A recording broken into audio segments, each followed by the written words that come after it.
तोहरा के घरवा से टंगलाइब हो खाली कहल के भाग जाइब हो। अरे पिटवाई भगा।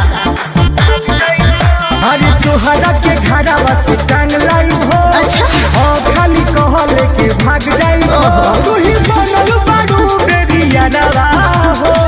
सुना जाए तो जातो जी अब घरवा हो आए बारात दुआरवा हो। जाए तो जातो जी अब घरवा हो आए बारात दुआरवा हो।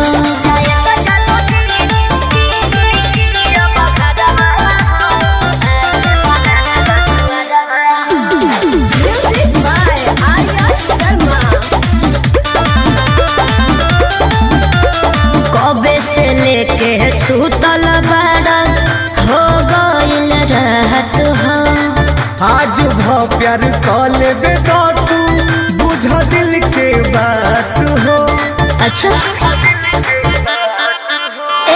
कबे से लेके सुतल बड़ा हो गइल रहत हो।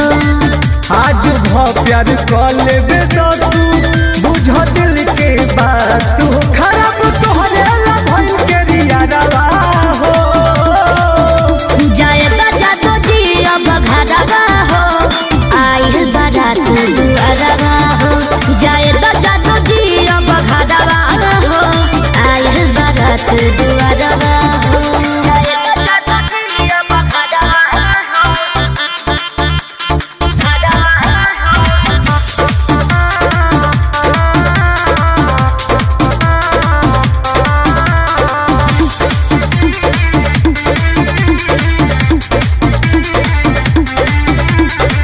गोलू तुम बहरुन सुना लगे ना सतावा हो। जाहू के बेरा ऐसे करे जा दूध ना हटावा हो।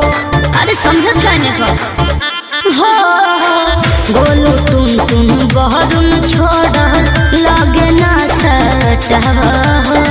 जाहू के बेरा ऐसे करे जा दूध ना हटावा हो।